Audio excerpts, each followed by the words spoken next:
Hi, Assalamu alaikum and good morning everyone. Thank you for visiting my channel again. Abdurrahim here with you. So as promised, we are going to discuss about mitral valve balloon today.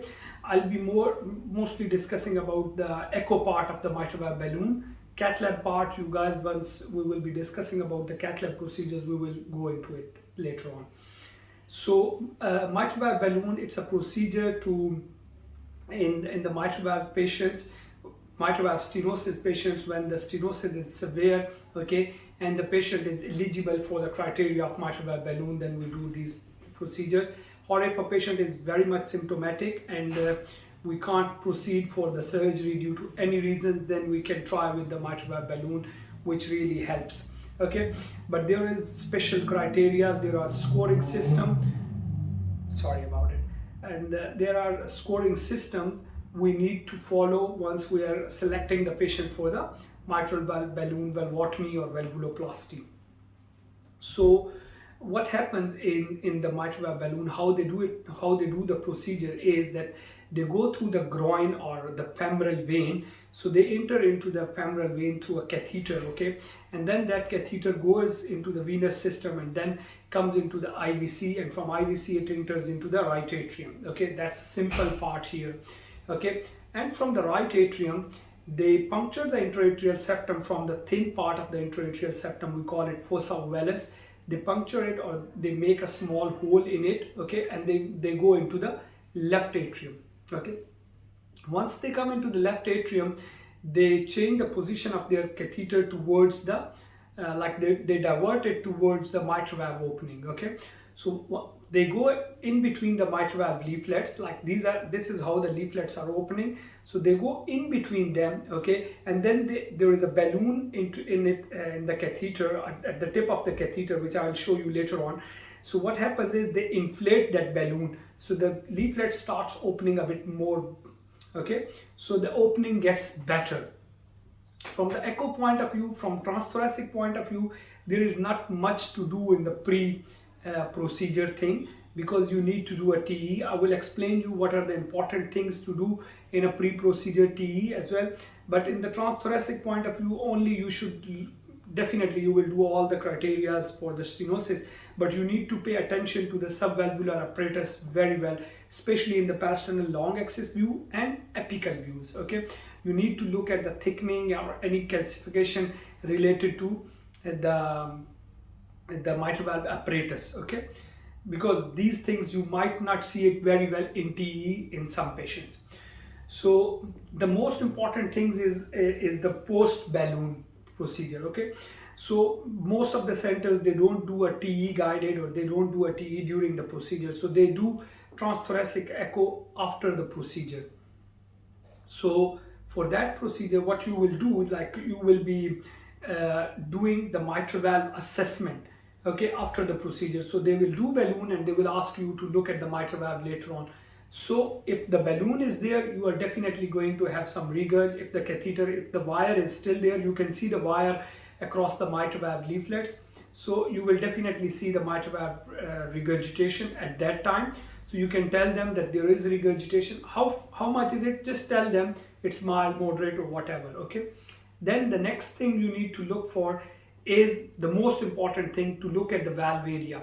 And remember, I told you we can't do pressure half time post balloon at the same time, because the LA compliance is changing. So you will do planimetry. So you will do the planimetry before and also after. Okay, always remember, if you can always remember to do it before as well. Okay, so it will help you when you are doing after the procedure, so you can understand, okay, it's a bit bigger area now. Try to use the machine with a 3D probe, where we don't need to do the 3D at that time. We can simply do the X-plane or a biplane thing, and we can assess the mitral valve tips very well, and we can do it, we can measure it in that way. So you will assess the real area. You need to look at the commissures very well. Are the commissures fused pre or post? You will see it, are the commissures are same, or they are partially open, or they are open commissures. Okay, so these are the things you are going to see post balloon. And then definitely you will see the gradient. They are also seeing the gradients in the cath lab. You can also tell them what gradients you had them. Okay, so this will help them. Now for the pre-balloon, that's the main thing. So pre-balloon, there is a criteria which I will, two criterias mainly, which I will show you, and I will tell you how we are going to see them. But the main things, I will explain you what you need to look for. First thing is to look at the mobility, then thickening, okay, then any calcification, and then the subvalvular apparatus. These are the four things you need to look when you are selecting a patient for mitral valve balloon, okay. What are the importance of this, like how much mobile leaflets are. You will give them scoring like 1, 2, 3, 4 in each section, okay. And if your patient, and you know, if you calculate them, you will score 4 out of 4. Like if it's very good mobile, you will very good mobility, you will give it 1 number, okay. If it's very bad mobility, you will give 3 or 4 number. If your score goes more than 8, it means the patient is not suitable for mitral valve balloon. If your number is less than 8, then your patient is suitable for balloon, okay. So you will cover all of these like mobility, thickening, and subvalvular apparatus and calcification. I'll show you how you will do the scoring later on, okay. Then what are the extra things you need to look for? You need to look at the LA appendage very well. If there is any thrombus in LA appendage, you need to look at the left atrium if there is any smoke or the blood stasis as well. Then you know your doctors will follow up accordingly how they need to proceed for the procedure. Now I'll show you the criteria, okay, and I'll explain you how we can do them on during the TE as well. Okay, let's come to the balloon, and I'll show you how the balloon procedure is being done, how the balloon looks like. I will show you these things on the computer. Okay guys, so as I told you that we will assess the patient and we will select the patients for mitral valve balloon. So there are some scoring systems for selecting of the patients. So mainly there are two score systems what we use. One is the Wilkins score, the other one is Cormier's score, okay. So Wilkins score less than 8 predicts successful PTMC, okay, and no score is accurate. That's, keep in mind that nothing is accurate. So I'll show you the criteria. First is the Cormier score, okay, and this is very easy and very, you can call it a very subjective one, and they just very easy one as well. Like group 1, they have three groups. The first one is pliable non-calcified anterior leaflet and mild subvalvular disease, okay. Thin chordae more than 10, you need to measure the chordae as well, okay. Pliable group 2 is pliable non-calcified anterior mitral leaflet and severe subvalvular disease. So it means severe subvalvular disease, he is saying that you can proceed for. And then group 3 is this one, calcification of mitral valve. And so you know, this is one of the scoring system, but believe me, nobody use this one. Most of the people, they go and use the Wilkins score, which is more detailed, more precise, but even then there are some loopholes in this one as well. As I told you, no scoring is accurate, okay. So what you are going to assess mainly the mobility, thickening, calcification, and subvalvular thickening. This is what I told you before. If your leaflets are highly mobile, you are going to give them 1 number, okay. If your leaflets are nearly normal in thickness, like your thickness is 4 to 5 millimeter, okay, so it means like you are you will give him 1 number, okay.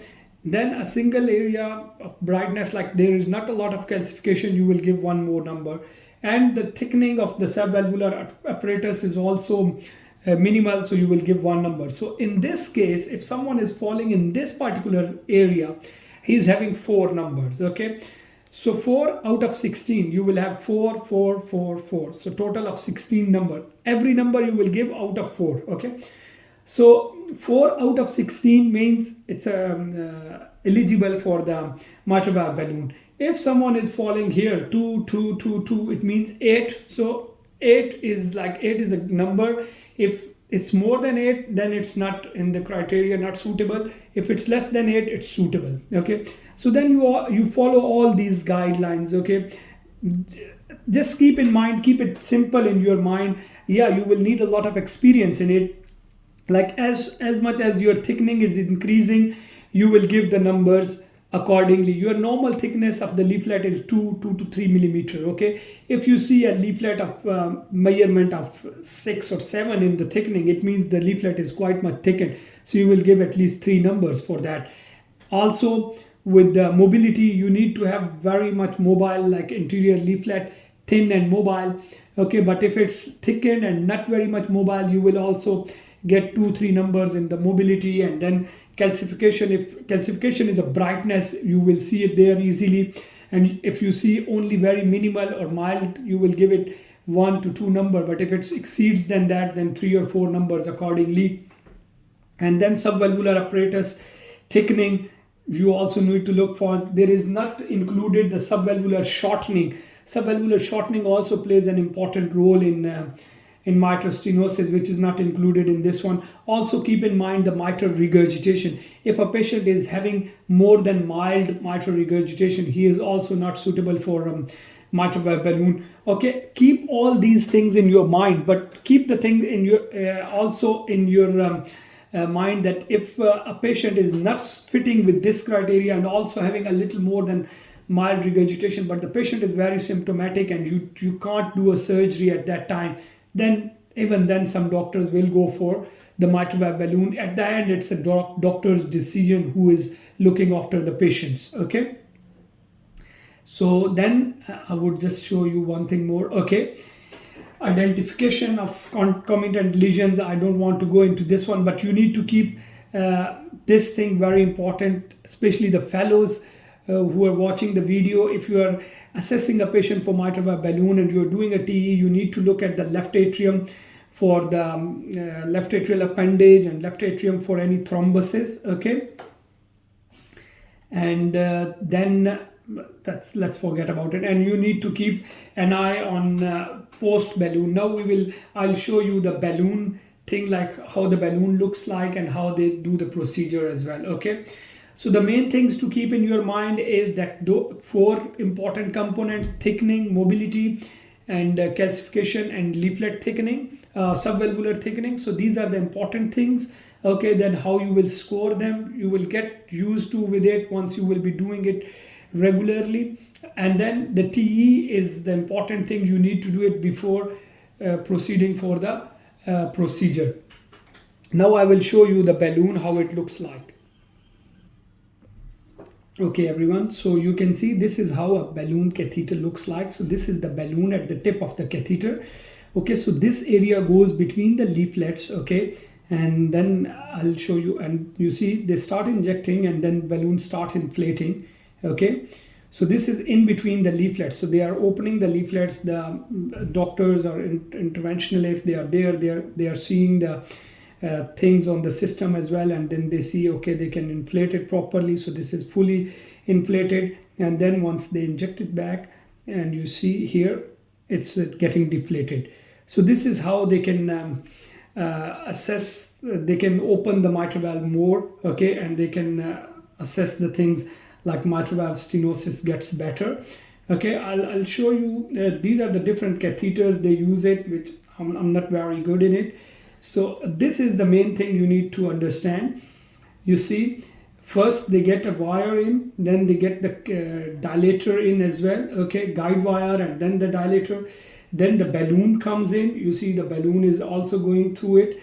Okay, and then they just get into the mitral valve leaflets. Okay, and then they inflate it. You see here, they inflate it, and after that they just deflate it and they catch it back. For the echo point of view, they will ask you to do the echo, and you will just see mainly the mitral valve area. Okay, and if there is regurgitation, once they take the wire back, they will ask you to assess the regurgitation again and also the valve area again at the last time, and just have a look. I will suggest, if you are going for a mitral valve balloon echo, just try to have a look at the transthoracic echo before, and keep in your mind that how much regurgitation you see it in different views. Okay, this will help you a lot during the procedure. Okay, because we can, at that time you are assessing only by visual assessment. So you can say, oh, this looks like moderate, but maybe it was the same looks before, and they give it mild due to different criteria. Okay, So try to look at the things before going into the procedure. Try to look at the valve area, how they measured it, where they measured it, which views they use for the regurgitation, which views they use. So try to use the same views before, after the procedure as well, to understand the things properly, because they will also relying on you for the valve area. Also pay a lot of attention to the commissural view, the short axis view.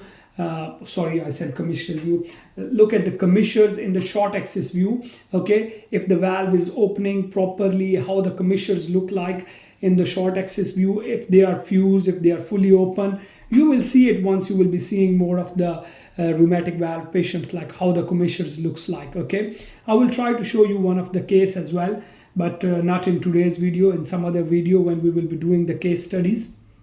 At the moment, you need to understand these things. I will quickly show you what are the contraindications, although I already described you the things, but just to show you in the system as well. Okay, here you go. So you need to assess these things. Okay, in the pre-procedure, this is the Wilkins criteria, but anyway, you need to look at the thickening and mobility in the long axis personal view. Okay, all the caudal shortening and thickening as well in the personal long axis and apical views. Any calcification, impairment of mitral valve anatomy, especially the movement and these things. So you need to look at them very well. Okay, this is most important. If you are doing a TE for someone who is going for a mitral valve balloon, you need to look at the LA thrombus, which is the first thing. Okay, you will look for the criteria definitely, but these are the extra things. And also a left atrial enlargement. This one you can do it in transthoracic and transesophageal as well. Yeah, you need to measure the left atrium by volumes to look at different things, not only the M mode or the 2D measurements. Okay, LA spontaneous contrast on TE. Okay, for this could be a predictor for thrombus. Okay, and TE is much higher sensitivity than TTE to diagnose LA appendage clot. So that's what we know already. So these are the things you should be looking for when you are going to do a mitral valve balloon. Okay, so I think we are done with the mitral valve stenosis, and now we will start our next topic, which may be aortic regurgitation or aortic stenosis. Okay, if you want me to start any other particular topic, let me know. We can start with that one as well. Okay, by the way, if a patient is not suitable for mitral valve balloon, then we are going for the mitral valve surgery. Then they can have options, either a mechanical valve or a bioprosthetic valve, which we will do it once we will be studying the prosthetic valves. I will go in detail of that one. Okay, so we are done with that. Thank you very much. Please keep watching and subscribing the channel. I'm very thankful to you. We'll see you in the next video. Bye bye.